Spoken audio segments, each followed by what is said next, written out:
Hi, happy American Thanksgiving week, and welcome to TARDIScuss episode 7. Tonight we are discussing Kerblam, and tonight we're talking about some episode trivia, consumerism, and then we're going to dive into the TARDIS, and then we're going to finish with the episode hills that we will die on. I'm Emily, and I am drinking some strawberry Perrier. I do have a feeling it's not going to be enough for tonight's episode, but hey, it is what it is. Our question of the week is going to be our favorite Harry Potter crossover with Doctor Who that isn't David Tennant, because tomorrow we are going to be kicking off our new Harry Potter book club with Jamie Whitebread to discuss Fantastic Beasts and the Crimes of Grindelwald. You'll be able to join Lorena and Laura and myself. And I think we'll also be having Zanib join us once we start the books. But so I'm going to let Laura and Lorena think about that. While you ask us your questions on the socials, on Twitter, on YouTube, with the hashtag TARDIScuss. My answer to the question this week is Helen McCrory from Vampires in Venice. She played Narcissa Malfoy, but she was Rosanna, the queen of the vampire alien race. Lorena, what's your answer? Hey guys, I am drinking beer as usual. My answer, which I had totally forgotten until I remembered, as that happens in Doctor Who, in the Forest episode, is Warwick Davis, who I have always loved since Star Wars.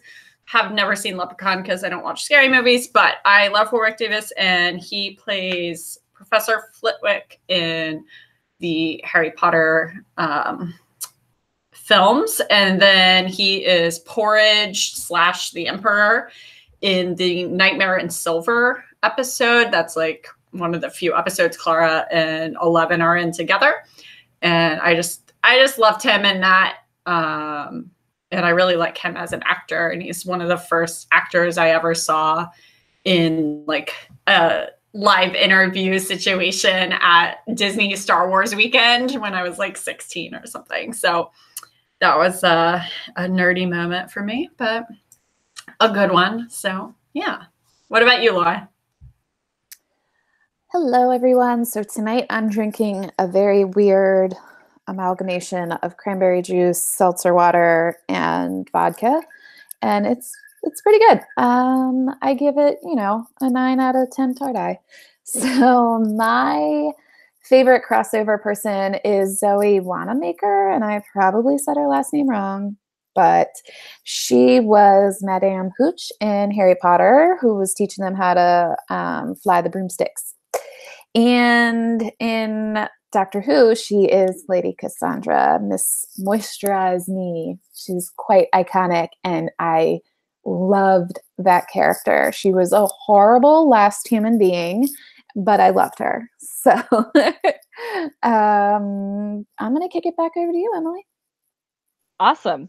I do think we have one honorable mention. I mean, there's so many honorable mentions that we could go through. I mean, you can't look at a list that doesn't have so many great ones. Lorena, what was your honorable mention that you wanted to throw in?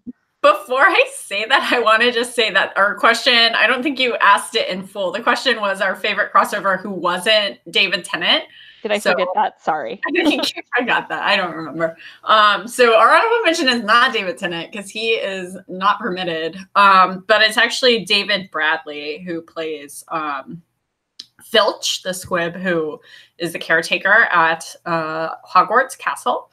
And he also plays the first Doctor in the, I guess it's not the 50th, but that special they made. I don't know if that's considered officially Doctor Who canon or not, but then he reprised the role of the first Doctor in Capaldi's finale episode and the regeneration. So yeah, I thought having seen probably like 20 episodes of the first Doctor of oh my gosh, now I can only think David Bradley. William Hartnell, there is his name. Or Hartnell, I think I always say it wrong, so pick one. Yeah, he's totally it. Like, he really embodied the first Doctor. I thought he did a splendid job. So that's my honorable mention. Awesome. I mean, there's so many, from Arthur Weasley to the Mr. Ollivander. I mean, there are so many favorite Harry Potter character crossovers that we could go on all day talking about that, because as you all know, we are big Harry Potter nerds. And like I said, we will be back here talking about the Crimes of Grindelwald tomorrow night. So if you're into that, join us back here tomorrow night. Don't feel we missed anything last week. So we wanted to talk about the one thing, as you know, we talked about ideas that the BBC couldn't steal for Christmas episodes, and then what came out was it is not going to be a Christmas episode. So we were correct. It's going to be a New Year's episode. Do you guys have any thoughts about that? Yay! I'm glad they're having another episode. I think, it was kind of unknown, but it felt like in, I guess, one interview Chips did. He was like, well, we shot 10, but we really shot 11. So, but I can neither confirm nor deny there will be a Christmas episode. And at that point, it's just like, why? But I still don't think they've run out of Christmas episode ideas, because the only thing you can't do is kill someone unless it's a regen, and because it's too dark, and you can't, it's like dark themes, no, and put something Christmassy in it. It could be literally one element, like a tree. Yeah, they're not out of ideas, but I'm happy they're having another episode because I love Doctor Who. So, Laura? Yeah, I feel the same way. Like, I'm bummed that it's not going to be Christmas, because I love Christmas, and I still think that my gingerbread person idea has a lot of merit. So BBC, still call me. But I also think that, anytime where I can watch Doctor Who and neglect having to take care of my family is a really good time for me. So I'm here for the special. Especially if you're hungover from New Year's Eve. Right. Like, that's a good time. I try to not be, to start the year right. Yeah, well, I don't even generally make it to like the ball drop, and I live on the East Coast too, so like there's really, like, it is what it is. Like, I can watch it live, and I fall asleep at like 8 o'clock because # baby mom. But it's I don't know. I'm looking forward to it. I really am. What do you think, Emily? You like the idea? Hate the idea? Well, just spitballing here. I'm like, does the ball not drop? Is it watching the ball drop? Are you stuck where between 11:59 and 12 o'clock? I'm already trying to figure out, is it going to have to do with New Year's Day and between New Year's Eve? I'm thinking, on that time crap is not happening.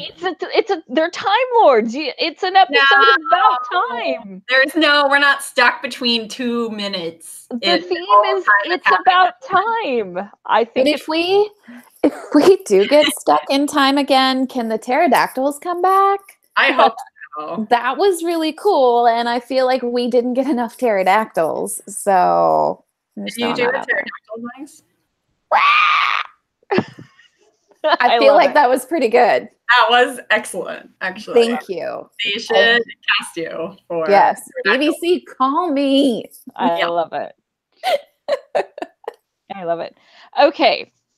One other, we're going to call it non-episode thing.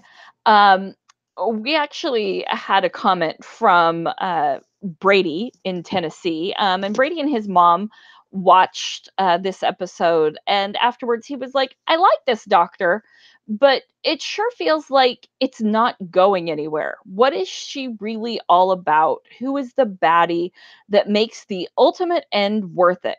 And his mom reminded him that Capaldi's first few were like that too. His reaction was that he needed more, and we've established that the friends, the companions they're all there, but now we need some meat.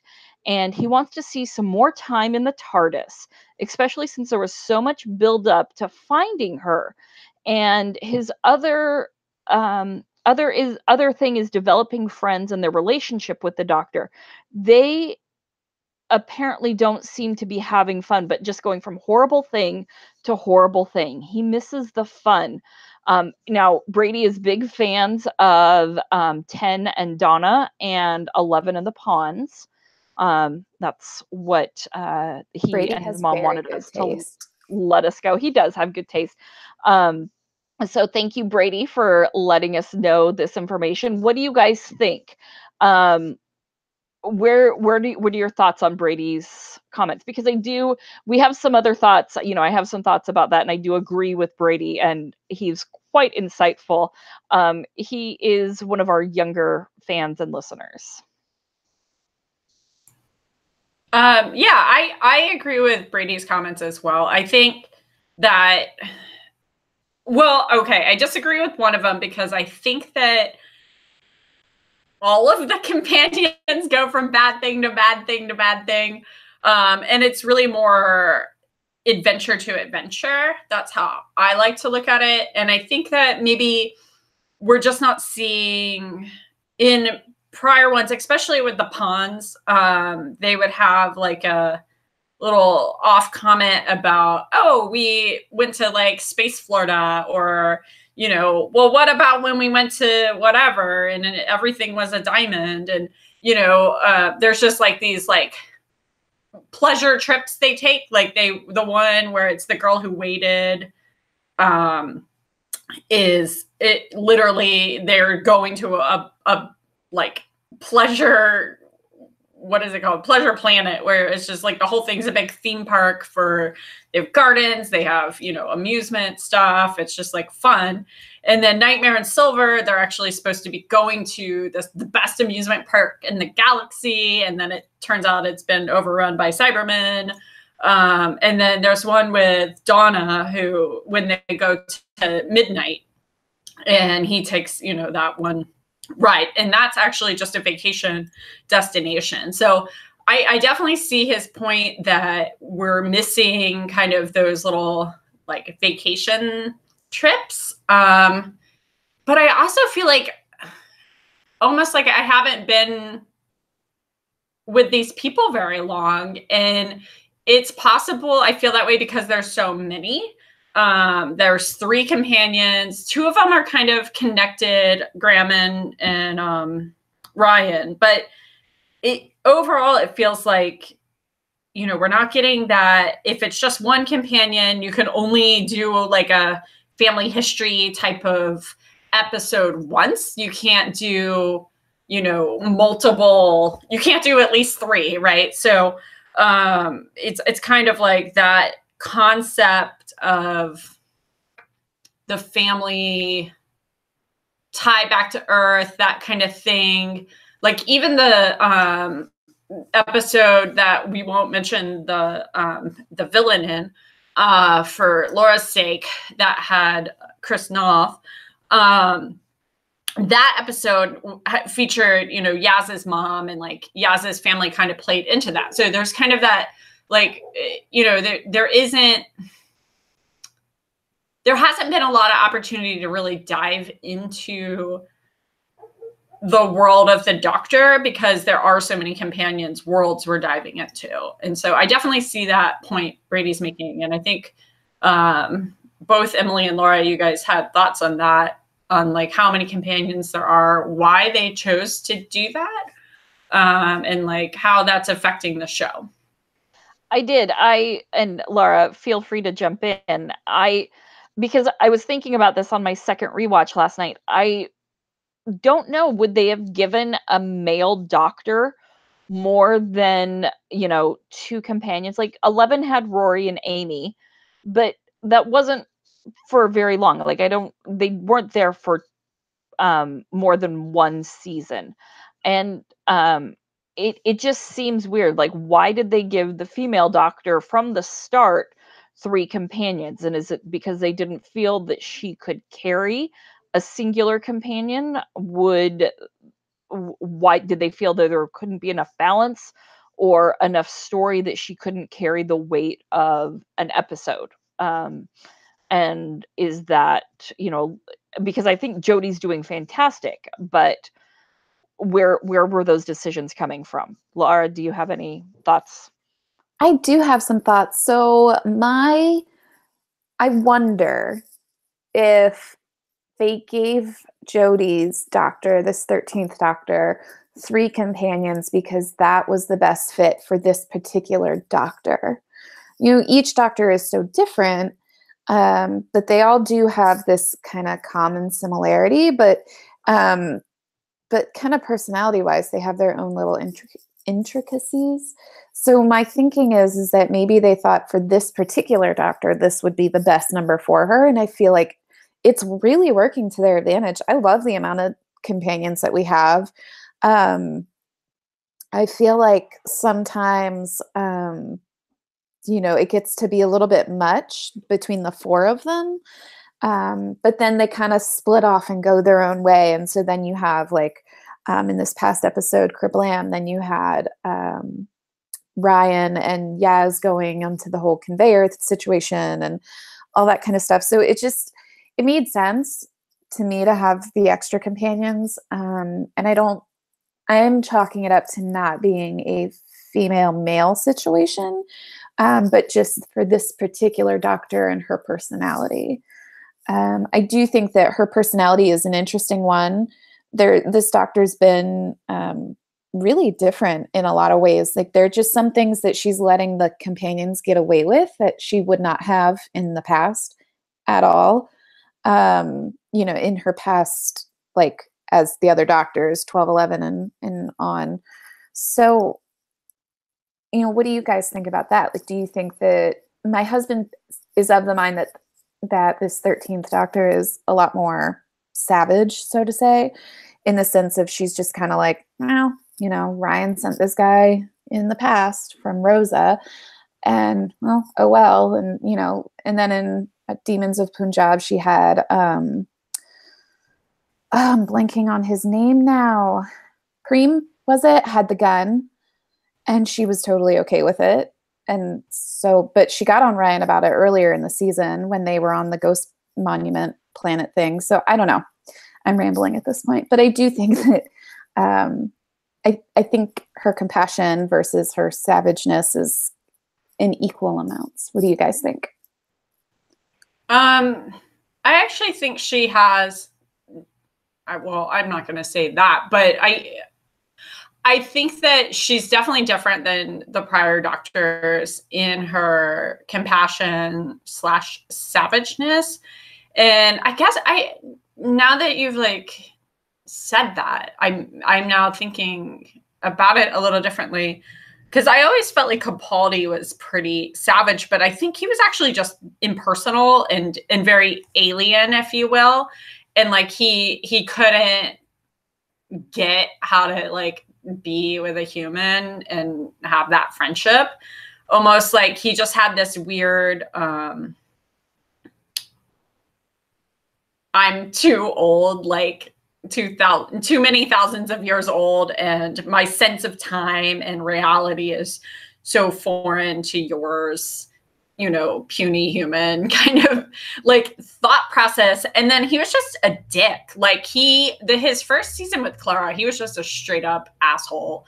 And he was so unlikable. And I kept watching, but I was ready for Clara to leave. I was like rooting for her to leave him because Danny Pink was like the hero that season. That was a bad season with some really cool story ideas. And terrible execution from a like emotional storytelling standpoint, the arc standpoint. So I wish we could like redo that season with a later Capaldi. And I'm sure he kind of wishes that too, because he's super Whovian. But back to 13. I do find she's, I don't think she's super savage. Like she gives a lot of she always gives that second chance. And, you know, there was a time when 10 wasn't going to do that with the arachnid. And Donna was like, you have to. And then they showed in Turn Left episode that if she hadn't been there and had taken the other job or whatever, if she had turned left, then he would have died. And so it was like he needed someone to stop him from being savage and killing himself in the process for the entire world to like be saved, right? So that was like an entire episode showing, you know, the savageness of the Doctor has to be contained. And I think this Doctor has talked about her family, which David Tennant's Doctor refused to until he was forced to by Donna, his final season, really, and had the Doctor's daughter, you know, that episode. And he's like, well, actually, I've already had kids. And she's like, whoa, that's new info. And then we, you know, we kind of see the crib in a later episode of for River Song when she's a baby. But I think 13 is just so like, always giving that second chance, which Tennant usually did, and 11 always did. And then if you aren't going to take it, she's going to kill you because you're an obstacle. You're like Charlie in this episode was going to literally murder thousands of people who were totally innocent, guilty of purchasing a gift for someone or themselves, right? Which is hardly a guilt at all. And he just didn't care. Like he didn't care. And she was just like, last chance, dude, get up here or die, you know, from your own making. Like, and so I don't think she's very savage. I think she does give the amount of chances you should to someone who's trying to commit genocide or mass murder, which is not very many chances. And like, I also think that, you know, she's willing to open up about things that prior Doctors haven't, to show her more of a human, if you will, side. But that's always made me wonder, even from episode 1, when she's like talked about her family, went to the funeral for Grace, like, does she have this because she's a woman and like that's a stereotypical female trait? And so like I've kind of thought, like, is there a sexism underlying in the writing of this, in the portrayal of this Doctor and her personality? And it's not, obviously it's not like overtly in your face, but there's just like little moments. And I think the one that was my hill from the Chris Noth episode was when she wouldn't let him, like, she didn't do what 10 did and say, like, I'm going to stop you from getting into power. And she has the ability to do that. We know because we've seen it happen. And so when she didn't do that, and she just looked at him like, oh, you're a dick, I'm not going to do anything though, I was just like, really? And in my hill, I forgot to say, like, is this because she's a woman? Could they not like write that in because she's a woman and they don't think a woman would stand up to this man? And it to me, like, the time people they don't have gender because they swap their gender without, like, you have what, 12 chances to exist, and you could be any gender any of those times. And they have like an asexuality to them usually, just because they have this like removal from, you know, time and space, if you will.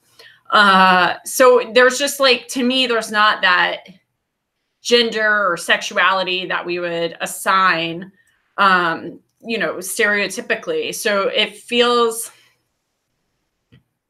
I don't know. It feels like a little bit uncomfortable sometimes when I'm watching. Like, why did they make this choice?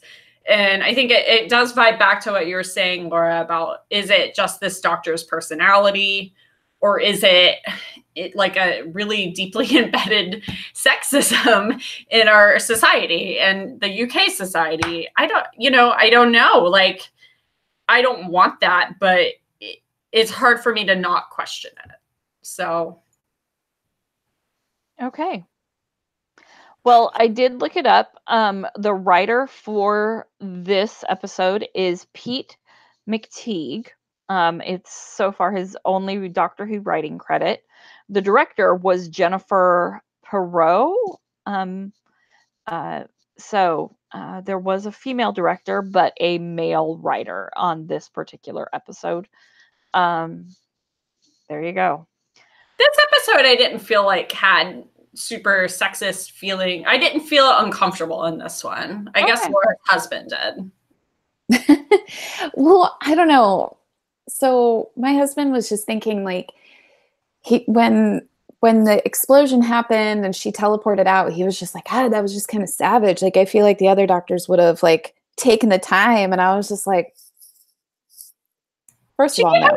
3 chances, and that guy deserved to die. I felt zero sadness when he had his like, I'm gonna die face. I was like, yeah, you earned this. Like, yeah.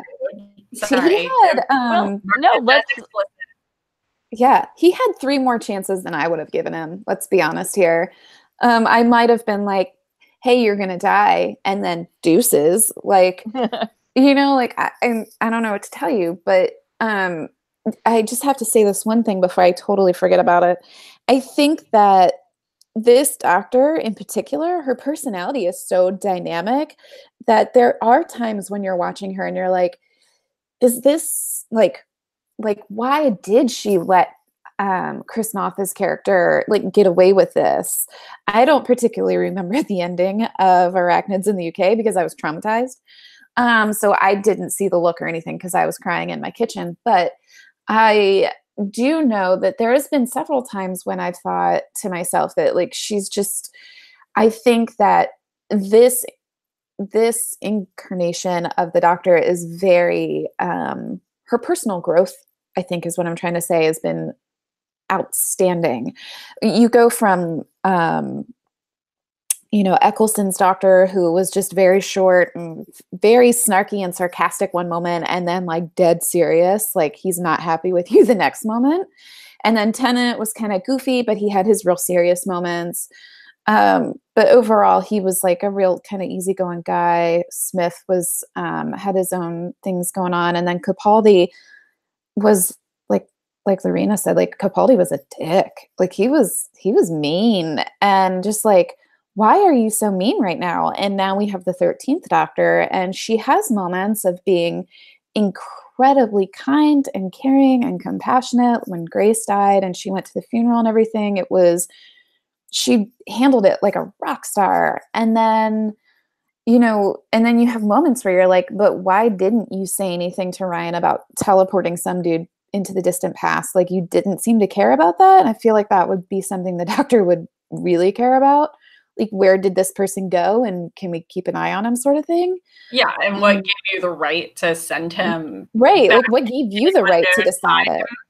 Person who knows literally nothing about this or the consequences of this, right. Or where the dude's from, or what prison he's in, and what that really means. Like, right, like you sent someone with all of the information about the future into the past. That seems like, unless you sent him back to like the Jurassic era, this seems like a really poor plan.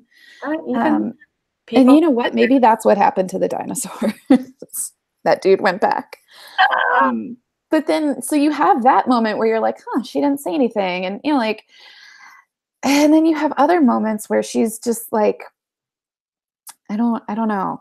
She's very dynamic is the word that I'm going to go with. And I'm going to stick with dynamic until I feel like it's definitely one way or another. But I really hope that it's not a very deeply embedded sexism of she just didn't feel like she could speak up and say anything. Because I feel like regardless of her gender now. I feel like, she's still the Doctor, and she would have said something if she really wanted to, in regards to the Chris Noth character. Yeah. So I don't know, that hopefully time will tell. I think the Doctor as a character is just emotionally complex. Yes. Male or female. So yeah, I wouldn't say the character is the issue. The person with the problem would be like the crew, the creators, not the actor or the character, Yeah. Well, why don't we go ahead and dive into the TARDIS? We'll recap the episode really quick. A mysterious message arrives in a package addressed to the Doctor, leading her, Graham, Yaz, and Ryan to investigate the warehouse moon orbiting Kandoka and the home of the galaxy's largest retailer. I totally laughed once it started, going, great, this is the future of Amazon. They are going to take over a moon. That's not a moon. So, Laura, why don't you go ahead and start and give us your rating of Tardai?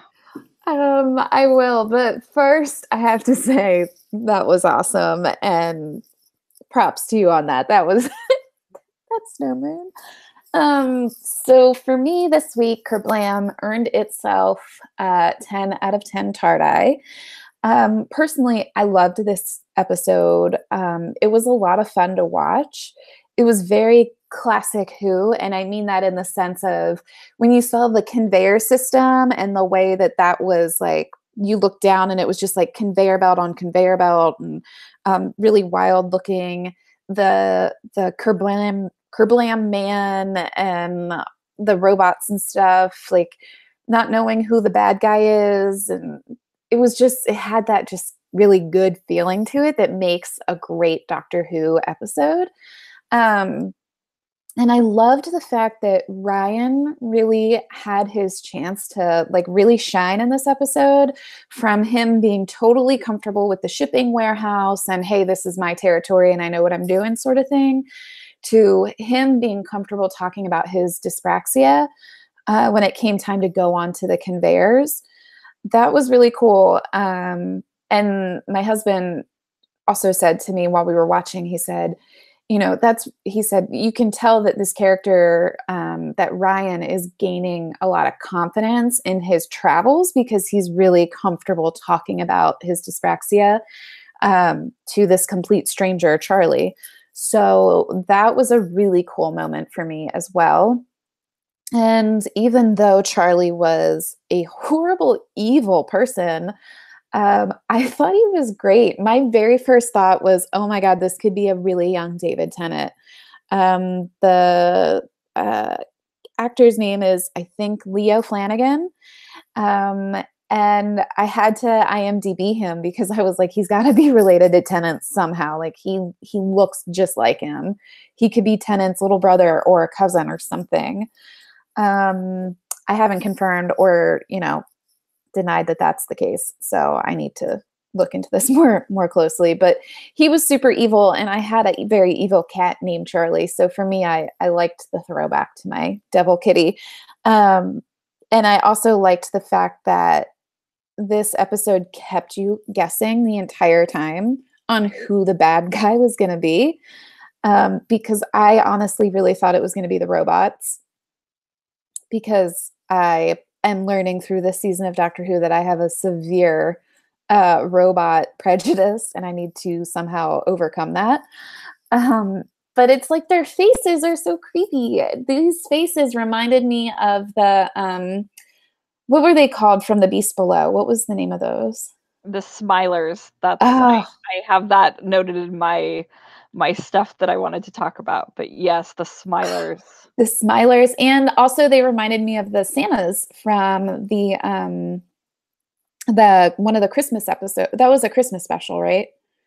So more than one, because why we ran out of ideas on our second Christmas special. So we Santas. That's what happened, actually.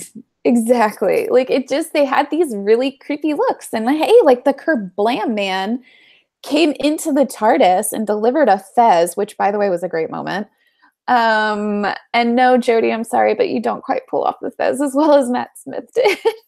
But that's okay because you're fabulous in practically every single way. So it's totally fine. But this was just a really fun, fantastic episode. And aside from the fact that Kira died, which is something I'll talk about later, I loved every single second of it. So, Emily, what did you think? So I am giving it 8 out of 10 Tardai. I thought it was a good overall episode, and yes, fast paced, definitely kept me guessing who the bad guy was going to be, because I definitely thought it was more the people in charge. It did make me laugh that it aired the same week that Amazon picked Alexandria, Virginia, and Queens as their next headquarters, and that, Amazon wants to use drones as their delivery service. And I like that Jeff Bezos has this in store for us, that we're addicted to Amazon, what Amazon has done for consumerism, things like this. If you haven't watched The Patriot Act by Hassan Minhaj, he has a whole episode about what Amazon does for the consumer market. And I mean, I watched it last night, I got home and I had 3 Amazon packages waiting on my doorstep. I've Amazoned a package to Lara. It's waiting for delivery today. I've Amazon packages to Lorena. So I'm an Amazon Prime addict. My name is Emily. I am proud to admit that. So believe me, I would probably be Kerblam manning things to everybody if I could, but I'm definitely looking at bubble wrap in a completely different way, and what Amazon puts in my packages, those little air bubbles. Yeah, because I use Amazon way too much, so maybe I took this personally, and that's why it got knocked off a TARDIS or two. Um, I I don't know. I was annoyed with like the Overwatch feeling of the robots and things like this, but there were some definitely great lines. I did love Ryan, and like Lara said, the how he just not I guess felt at home, but sort of like stepped right into his role, and how he's picking up very quickly on how to speak about where he's from, the People's Republic of Yorkshire, where he worked at. And I was like, it's not taking any of them very long to pick up on how to speak about Earth. They don't stumble about, how to be like where they're from. Whereas I've seen the other companions sort of stumble over how to explain, Earth, a human being, that's my planet, so you should care about me. So, and I want to ask this question, but Lorena, maybe I will come back to it after you give your rating, because I want to talk about the Doctor and Graham switching places. And do you think, like, this is something I want to open up for everybody. Do you think, because the system obviously put the Doctor in with Charlie, would she have figured out Charlie's plan if she would have been placed with Charlie and not switched places? Or I feel Graham was in the right spot because he's the one who bonded with Charlie. Because I don't think the Doctor would have given Charlie a second thought and would not have really ever connected with him. So I want to know what your guys' thoughts are. Like, should the Doctor have not switched places with Graham? So I'll take that, and then I have opinions on that. So I'll take that. Laura can comment, and then I can give my rating.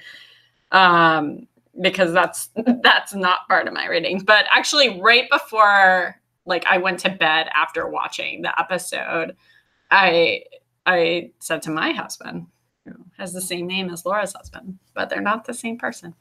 I was like, Oh my gosh, she switched places with Graham. So the system was intending to put her with Charlie because the system knew who the problem was. They knew what it was, but they didn't know, they couldn't like physically do anything about it because they had to follow their code, right? So that was like not mentioned in the episode at all. You just had to notice it. And I didn't until much later notice it. And I think same for you, Emily, that you like didn't think about it until later on. I think we wouldn't have had an episode if she had been placed with Charlie, because I think she would have picked it up right away. I don't think she would have been mean to Charlie because she's inherently like asking, you know, the first thing she asked Kira was like, do you know if anyone's needed help, you know, or has been reaching out, like having a hard time lately? And Kira's like, no, well, you know, now that you mention it, and like was able to talk about it. And I think she would have asked Charlie the same thing, and he probably would have said about what Dan said to Yaz. And he might have started to blame the system, actually. And I think she would have then, you know, trickled into like, oh, the system is an issue, and then moved in to get the twisty head guy. What was his name? Twisty. And she would have jumped to it much faster. So we would have skipped all of the Judy and Slane, whatever the manager's name was. All of that red herring and gotten right to the meat of it right away. So I think it would have made it a less exciting story, really. And that she was kind of, you know, I did think it was a very doctor thing to do, to assume that she needed to be the brains of the operation and change her spot to be in packing, because that's where the packing slip would have come from. Not understanding that, you know, the true issue was inorganic. So I did think that was a very interesting twist that led to the episode being able to be the length it was without feeling cheap. But to your questions, I do think she would have solved it faster, and I don't think she would have been a dick to Charlie until she figured it out, and then she would have saved probably several people's lives. So, Laura? So first of all, can we talk about that little teeny tiny robot that was like super adorable and also super sad? Like that little baby robot hurt my heart. Twirly? Yeah. Is his name Twirly or Twisty? I thought it was Twirly. Okay. Because I don't know why in my head I was calling him Kirby until about 20 seconds ago. So there's that. But yeah, like I think the doctor made a pretty big assumption, which, I mean, she's a time traveler and is like, you know, really old and knows a whole bunch of stuff. So she made a pretty big assumption that it was, you know, a person reaching out for help and not a computer software system reaching out for help. And also, you know, it shows you that even a computer software system that reaches out for help gets the help from the doctor. So that's a pretty cool thing, I think. But the question of, do we think that Charlie would have still done, like, why did Charlie do things for Graham, like when he gave him the map and stuff like that? I think because of the way that Graham was acting and because of the way that Graham was kind of questioning certain things, that Charlie maybe felt like he had a kindred spirit in Graham. Is why Charlie was so eager to help him and show him stuff and all of that. And also I do think that Charlie was just that special brand of disturbed that just was very separated in his thinking of, well, this human being in front of me is a good human being because he has a job and he's working. And so he's okay. Whereas these human beings that ordered these, you know, products and gifts and stuff like that, you know, they're just cannon fodder basically. So I think, you know, I think Charlie had a lot of layers, like an onion.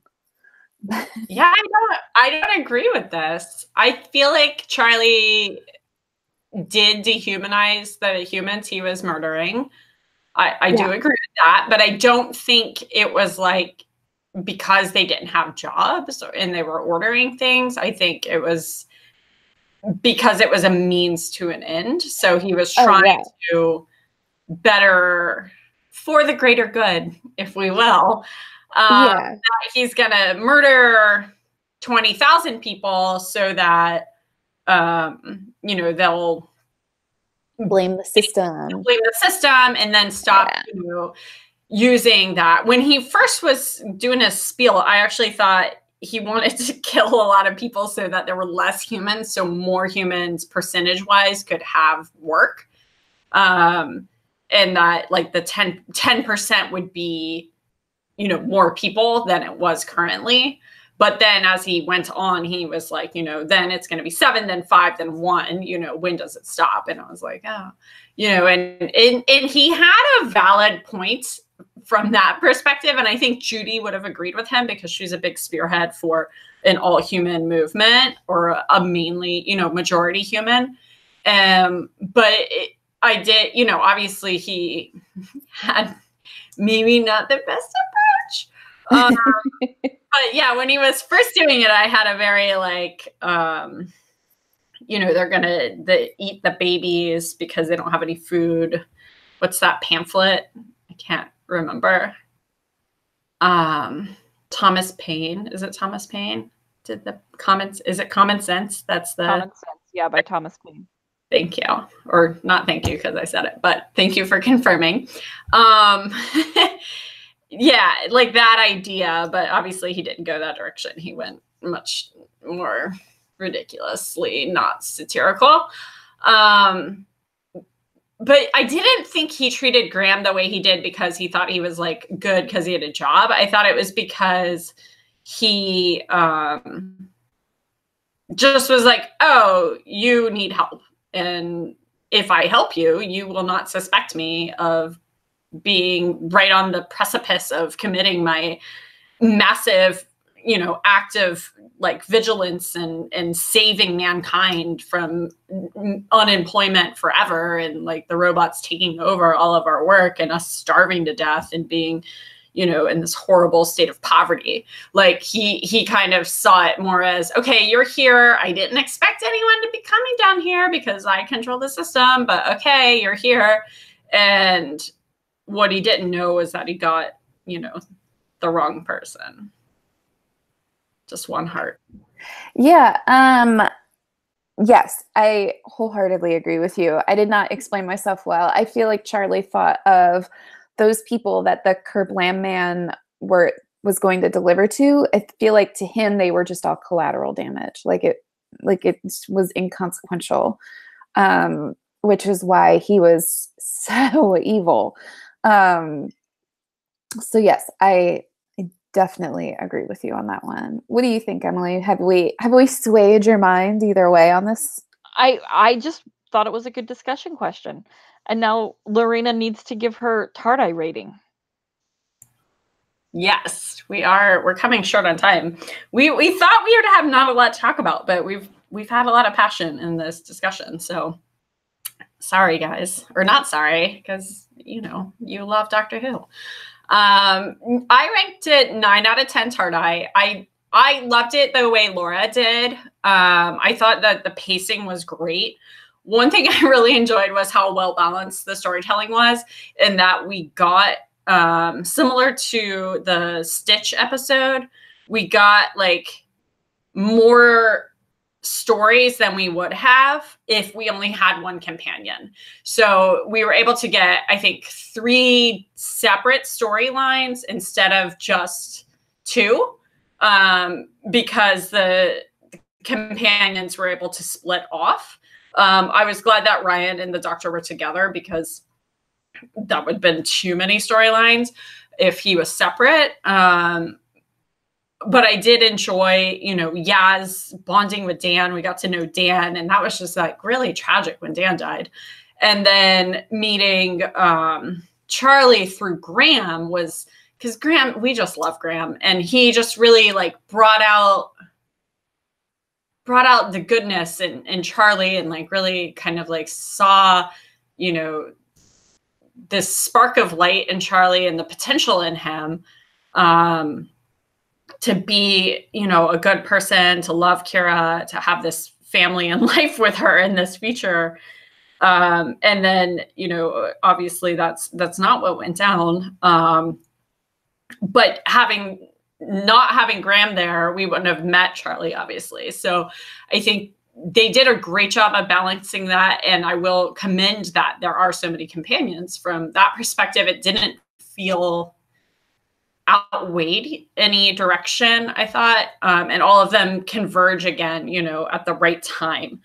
And then I loved the reference to Agatha Christie and the Wasp, because I think, Emily, your favorite like famous historical person was Agatha Christie, and then they brought it up like as if they watch our, you know, podcasts, and shot this week to week, obviously. So I laughed, like literally laughed out loudly at that comment. And the Fez, I laughed at as well. I agree with you, Laura, though. It was not. But I honestly don't think anyone has worn a Fez very well. So I was happy when River shot it, and hoping we'd never see it again. But I think it's cute when we do. Yeah, the other thing I thought was good that made me give it, you know, the rating was I work with contracts, and they do have that like 10% set aside for minority or women-owned businesses. And so when they said it's like this 10% set aside for human workers, I was just like, oh, this is so real. Like, this is perfectly real. It really like sung to my heart in a depressing way, because that's like humans become the minority in this future. But it was so and then tragically, like, you know, if you think of it in the vice versa, it's like that the same concept applies to the minority and women-owned businesses. But it just was like this great moment of like, this is just like when Emily is like feeling attacked for being an Amazon Prime member. I was like, oh man, this is like the life I live, where you have to be abiding by these like set aside laws, and someone's really proactive about it. And you're like, yeah, you're awesome being proactive, but like our services don't work within that. And it's just like really complicated. And it just made me laugh so much because it was just so relatable to my life. And then little fun trivia, my sister's in-laws, before they retired, they owned like a packaging, they sold bubble wrap. That's where I'm trying to go with this. So I just thought that was hilarious, because it was like this, oh my gosh, did they sell like bomb bubble? Obviously they didn't, but it does make you rethink bubble wrap. No, this Christmas is going to be a lot more depressing. We don't have a Doctor Who episode, and we're going to be scared of a bomb. So, you know, thanks, Doctor Who. Thank you for that.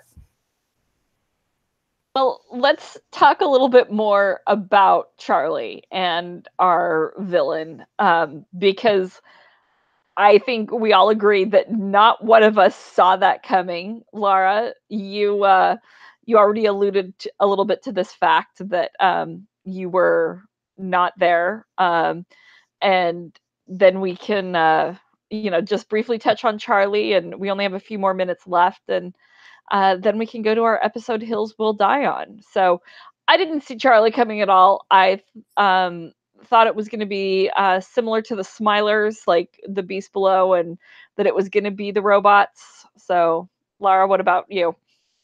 Yeah, I need to work on my robot prejudice that I have, because this is apparently not okay. Yeah, I said before in my rating of this episode, I thought Charlie was a fantastic villain. Not that he was a good person, because obviously he was a trash human being and he should be blown up into a big green fiery ball. But but I just thought that he was so good because you just had no idea that he was the villain until Kira died. And then you're like, oh, yeah, that sucked. So kudos to David Tennant Jr. because he did a great job playing this villain. But yeah, that's all I have to say about Charlie. I've already spoken about my robot. Yeah, I agree with you, Laura, that you had that. It was just like, and I'll kudos the writers and editors for this episode. So good job. It was a big throw off. I didn't expect it at all. And I really thought it was going to be Judy. Like I was like, oh gosh, because Slade, whatever his name was, he was too obvious. And then Judy, and she's like, if you're lying, and I'm like, I agree with you, doctor. Like if she's lying, I want her to die. Like that's not okay. And then it turns out, and Ryan's like, hold on, you knew what was going to happen. And I was like, oh no, the sadness. Like, and then he just went on, and I'm like, I feel Charlie's pain. Like I understand Charlie's point, but don't be a cold-blooded murderer. You're not an activist. You're a cold-blooded murderer. And I was glad they put that line in there because I thought it was relevant to now and relevant to Charlie. And then when that Game of Thrones wildfire took him over, I was just like, bye. Like, I don't care. You look so sad you're dying, and I'm really pleased you're going to die. And, oh, you're dead. Like I was not sad at all. So I was sad that someone has to rebuild that warehouse, and it's going to be the system because they did a lot of effort to try and save themselves and Kerblam. There you go. Okay, our episode hills that we are going to die on. Lorena, do you want to? I think Laura and I have the same hill. I have a very different hill, and do you want to start with your hill because we may cry? Okay, I will not. Mine is not your same hill, and I sort of just came up with it because I had a different one. I was trying to figure it out. I started off with my hill being a blatant jab at consumerism, but it's changed, and because feeling attacked that I'm an Amazon Prime member, and so here is my hill. I'm really mad that the doctor blew up all of those packages. I get that they had to be blown up. But because I sent something to Laura and it's still not been delivered. And then I was late leaving work today because I had to argue with another shipping company because I sent something to one of our other offices. I shipped it on Friday for delivery on Monday, and it still hasn't arrived there. And so I'm really upset for all of those people whose packages won't be delivered and that they're going to have to wait. And so they better not only get their package reshipped, I want their shipping refunded. And I'm really mad and annoyed for all of those people who are going to have to wait and have all of those shipping delays. And that is my hill, that Kerblam really better have a really good shipping refund policy and better take those customer complaints because that is not good customer service. And I've had it with people who don't have good customer service shipping policies. And Golden State Overnight, you have really messed with me today. I'm getting stuff to my other offices that we were supposed to do for our Thanksgiving gifts to our other employees. And I'm really upset at you. There you go. That is my hill. That was a passionate hill. Deuces to Golden State Shipping because we are not into you right now on behalf of Emily. I feel like Kerblam should just blame Charlie, and like all of the things. Where did Charlie study explosions? Like they should take money from that school, I mean, maybe not because poor other people studying there, but yeah, that's a rough hill, Emily. I'm sorry that your current life is painful, and and Laura doesn't have her gift. Don't pop any bubble wrap, Laura. I know it's just too risky. Yeah. So fun fact, the Amazon distribution center in Baltimore, Maryland was destroyed in a tornado about 2 weeks ago, I think. So if you are an Amazon Prime member, like I am also, and you order something like a new dog collar because your dog happened to roll in a dead animal, you won't get it for 2 weeks. And so now your dog can run around without any clothes on because she's a heathen. So yeah, that's the thing that's happening here in Maryland right now. But thank you, climate change, for tornadoes in Maryland. That's great. We appreciate it. I'm going to go ahead and dig into our episode hill. And that is the fact that Kira died. Not only okay, so Kira died and it was sad. Not sad. Like, it was not okay. It was not okay. Gut-wrenching. And this is why. It wasn't necessarily her death that was gut-wrenching. It was the fact, for me at least, that she went in talking about how she had only ever received one present in her entire life. And those robots gave her a present that wasn't a present. So technically, my prejudice is still okay because those robots were dicks to Kira. And that's what I have to say about it. Yeah, I don't disagree with you at all. Like, it was cruel. I think that's the word you and I both immediately went to. Yeah, like, unnecessarily cruel. Yeah, I don't care how bad you were trying to make Charlie feel, because Charlie didn't actually give any craps in the end. He was like, oh, I'm not worried about all 20,000 people are about to be murdered by me. Too bad. It's all about, change, blah, blah, blah. No, like, Kira didn't have to die, and she died because of you. Because you pushed the system into wanting to have an emotional reaction. The system should have known better. Like, I know they're just code. I know they can't.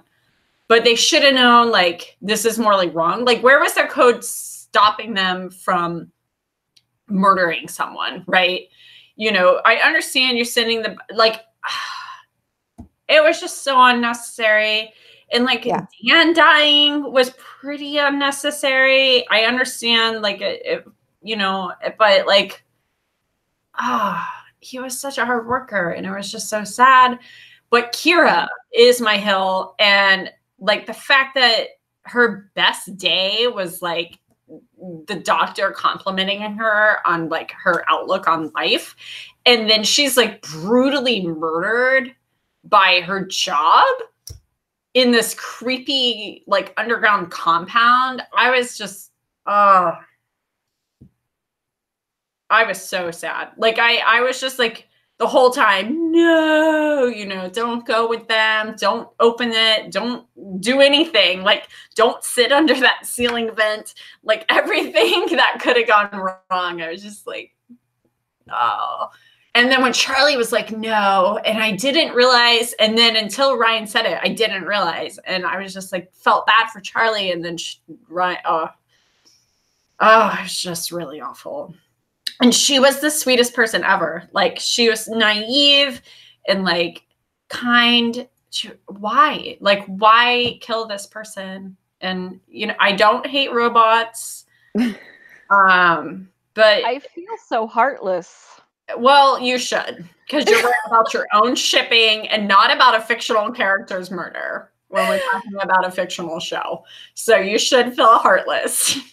I have some food for thought, though. Bring it. So here's my thing. So this episode, okay, we had Kira, who was amazing and so sweet and pure and just kind and wonderful.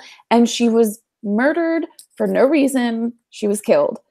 Yeah. And that was really horrible. But the episode, I'm blanking on the name now, with the Stitch character, Assos was killed. Conundrum. Yes, the Sarunga conundrum. Assos was killed. And he was also a really good character. He didn't do anything wrong. He was great. He was honest. He called the doctor out on her selfishness. And she was like, you know what? You're right. I'm wrong. I'm sorry. He was there literally taking care of patients in a healthcare practitioner role. And he was killed for no reason, and it was awful. So it's what? Grace died? Is her hill people who are really great people dying shouldn't be killed. Is that our hill? I think that might be our hill because Grace was what started the whole thing. Like this season has a really like bad track record for killing really good people, and I feel like that's really awful. That's not typically Doctor Who-ish, you know what I mean? Like, well, there was all that the baddies are getting away. The Minotaur in space episode in that weird hotel that wasn't a hotel. They did actually kill everyone who was good except for the one guy who was not good. So, and there was another time the Warwick Davis episode, Nightmare in Silver, where the total D-bag lived, and they were all like, "Oh no, it wasn't that one. I'm sorry, it was the Titanic one," and they're all like, "Oh, I really was thinking and Foon died." Yeah. Like all of the nice people died in that one. And you're a favorite person. I'm like, this is not a new thing. Doctor Who does this. Yeah. Is it a reflection on reality? Maybe. But is it okay? No. It's too Game of Thrones for me. Yeah. I don't know why it's hitting me. It's hitting me a lot harder this season. It's because you loved Assos and you loved I think we have a lower tolerance for shit people getting away with. Well, yeah. Emily. Well, that is right on the nose there, where you're just kind of like, why are all the assholes getting ahead in life? Well, who knows? Who knows? You guys, we are well past our time, but we wanted to thank everybody for joining us. And next week, we are a little blurb is Witch Hunters. Is that the right name? Witchfinder. Arriving in 17th century Lancashire, the TARDIS team becomes embroiled in a witch trial. With the arrival of King James I, the hunt for witches intensifies. However, could something more dangerous be at play? Can the Dr. Graham, Yaz, and Ryan keep the populace of, Bilehurst Crag safe from forces surrounding the land? I don't know if I said that right. It's all good. It's all good. But that's what we are going to talk about next week. Witchfinders in 17th century Lancashire. So be sure to join us. What? Oh, fun fact before you close out. I've been to Lancashire, and they have little signs that have a witch on them. So you can see where the witch burnings were. Oh my gosh. Yeah, it's pretty awesome. I didn't go to the witch burning site, but they have little signs. So. Okay. All right. Sign us out. Okay. We will see you all next week for TARDIScuss, or tomorrow night back here if you want to talk other witchy things or wizardy things for a Harry Potter and the Totally Normal Hangout, where we'll be discussing the crimes of Grindelwald. We'll see you tomorrow or next week. Bye. Bye. Thank you.